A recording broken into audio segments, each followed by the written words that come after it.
وَيَأْتِيهِ الْمَوْتُ مِنْ كُلِّ مَكَانٍ وَمَا هُوَ بِمَيِّتٍ، وہ بیچارہ ہر طرف سے موت اس کے پاس آئے گی مگر پھر بھی وہ مرے گا نہیں۔ جہنمیوں کو موت نہیں آئے گی، جہنمیوں کو موت نہیں آئے گی۔ کیوں؟ کیونکہ جب جنتی جنت میں چلے جائیں گے اور جہنمی جہنم میں چلے جائیں گے تو اللہ تبارک و تعالیٰ موت کو ایک دمبے کی شکل میں، ایک میڑھا کی شکل میں لائے گا اور موت کے گلے پر چھری چلا دی جائے گی، موت کو ذبح کر دیا جائے گا، موت کو قربان کر دیا جائے گا اور اعلان کر دیا جائے گا اے جنتیوں اب ہمیشہ جنت میں رہنا ہے، اور اے جہنمیوں ہمیشہ جہنم میں رہنا ہے، اب موت آنے والی نہیں ہے، موت کا معاملہ ختم ہو گیا۔ جہنمی بیچارے پریشان ہو کر کے جہنم کے داروغہ سے ریکویسٹ کریں گے، وَنَادَى أَصْحَابُ النَّارِ أَصْحَابَ الْجَنَّةِ وَنَادَوْا يَا مَالِكُ لِيَقْضِيَ عَلَيْنَا رَبُّكَ قَالَ إِنَّكُمْ مَاكِثُونَ۔ جہنمی کہیں گے اے جہنم کے داروغہ، اے مالک۔ جہنم کے داروغہ کا نام کیا ہوگا؟ مالک۔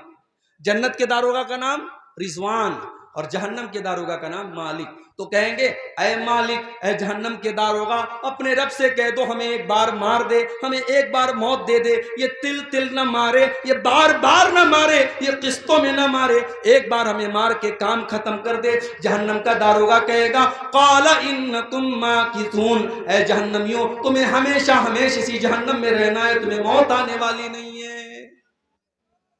اللہ، کتنے پتھر دل ہو گئے ہم لوگ۔ اس جہنم کے بارے میں ہم سنتے ہیں، پڑھتے ہیں، ہم دعا بھی کرتے ہیں اللہ سے ربنا آتنا فی الدنیا حسنہ وفی الآخرۃ حسنہ وقنا عذاب النار، اے اللہ جہنم کے عذاب سے بچا لے۔ ہم دعا بھی کرتے ہیں مگر اس جہنم سے بچنے کی کوشش نہیں کرتے۔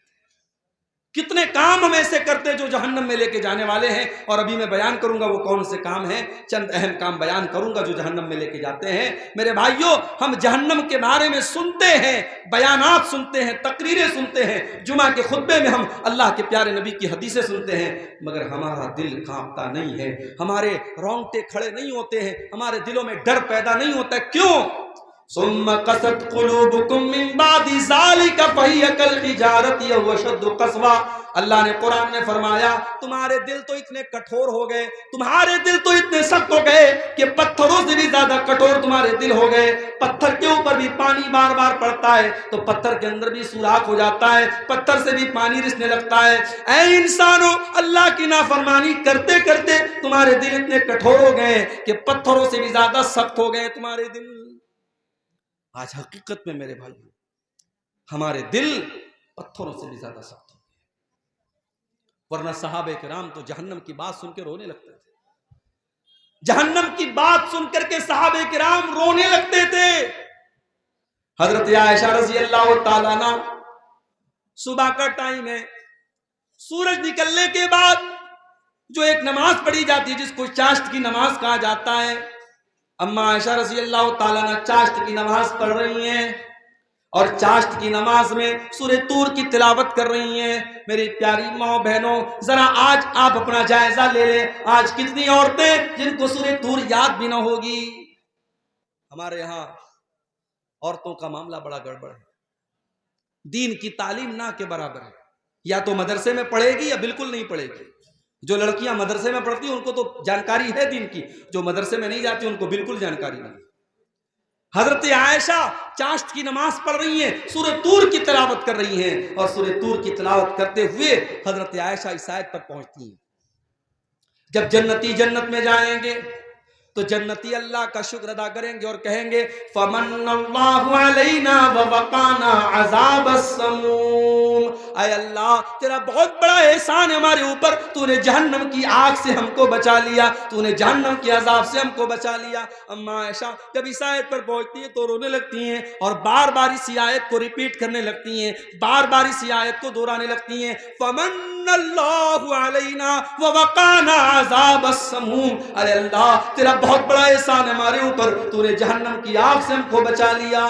حضرت عائشہ کے ایک بھانجے تھے، ان کا نام عروہ تھا، وہ اپنی خالہ سے ملنے آئے، دیکھا خالہ نماز پڑھ رہی ہیں اور بار بار اسی آیت کو دہرا رہی ہیں۔ انہوں نے سوچا میں چلا جاتا ہوں، بعد میں آ جاؤں گا۔ کہتے میں مارکیٹ میں گیا، میں نے سودا خریدا، میں نے سامان خریدا، 1-2 گھنٹے کے بعد اپنا سامان خریدنے کے بعد، اپنا کام کرنے کے بعد جب میں دوبارہ اپنی خالہ کے گھر گیا، میں نے دیکھا وہی حالت ہے، خالہ نماز میں کھڑی ہیں، آنکھوں سے آنسو بہ رہے ہیں اور خالہ بار بار اسی آیت کو دہرا رہی ہیں، فمن اللہ علینا ووقانا عذاب السموم۔ جنتی کہیں گے اے اللہ تیرا بہت بڑا احسان ہمارے اوپر ہے، تو نے جہنم کی آگ سے ہم کو بچا لیا۔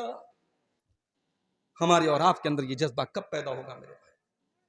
جہنم کی آگ سے بچنے کی ہم تیاری کب کریں گے؟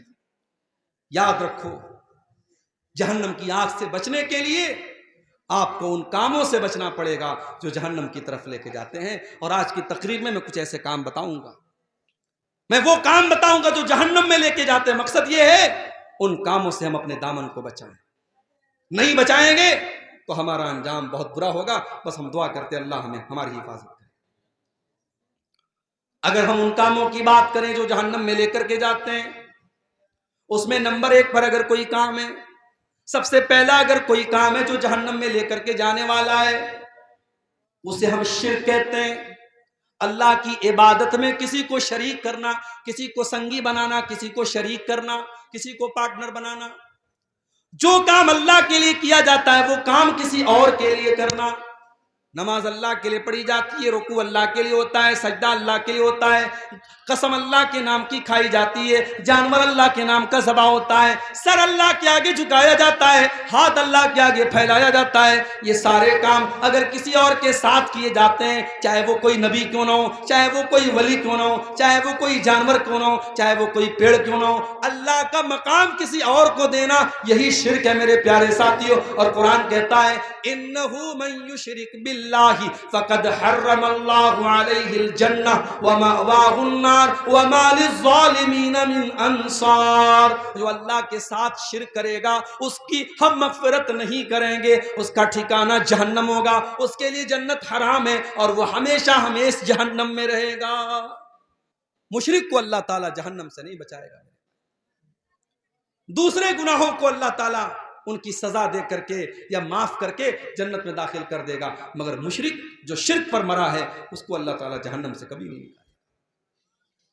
پورے قرآن میں اللہ نے کسی اور گناہ کے بارے میں اتنی سخت بات نہیں کی جتنی اللہ نے شرک کے بارے میں بات کی۔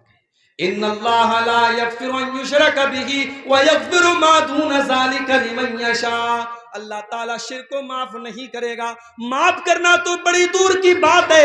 اگر کوئی مشرک ہے، اگر کوئی شرک کی حالت میں مر گیا ہے، اس مشرک کے لیے ہم مغفرت کی دعا بھی نہیں کر سکتے ہیں، ہمارا اپنا باپ ہی کیوں نہ ہو، ہمارا اپنا بیٹا ہی کیوں نہ ہو۔ اللہ نے فرمایا ما کان للنبی ان یستغفروا للمشرکین، ما کان للنبی والذین آمنوا ان یستغفروا للمشرکین ولو کانوا اولی قربا۔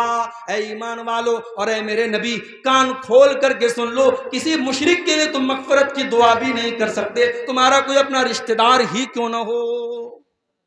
تو یہ پہلا گناہ ہے شرک، جو ہمیں جہنم کی آگ کی طرف لے کے جائے گا۔ اور آج بڑے افسوس کے ساتھ کہنا پڑتا ہے ہمارے کتنے مسلمان بھائی ہیں جن کو پٹی پڑھا دی گئی، ساری زندگی وہ شرک کر رہے ہیں اور نام مسلمان والا ہے، ٹوپی مسلمان والی ہے، گوشت برابر کھا رہے ہیں اور سمجھ رہے صاحب ہم بہت پکے مسلمان ہیں، جبکہ وہ قدم قدم پہ شرک کر رہے ہیں۔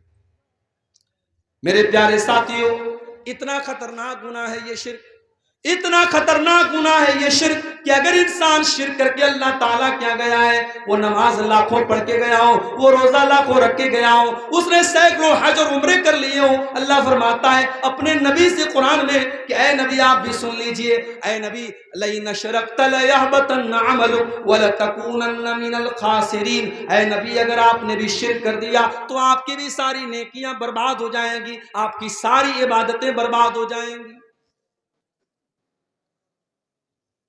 سورہ انعام میں اللہ تعالیٰ نے 18 نبیوں کا ذکر کیا اور 18 نبیوں کا ذکر کرنے کے بعد اللہ نے فرمایا وَلَوْ أَشْرَكُوا لَحَبِطَ عَنْهُمْ مَا كَانُوا يَعْمَلُونَ۔ اگر ہمارے نبیوں نے بھی، ہمارے پیغمبروں نے بھی شرک کیا ہوتا، ان کی ساری نیکیاں برباد ہو گئی ہوتی۔ تو یہ پہلا عمل ہے میرے پیارے ساتھیوں جو جہنم میں لے کر کے جانے والا ہے۔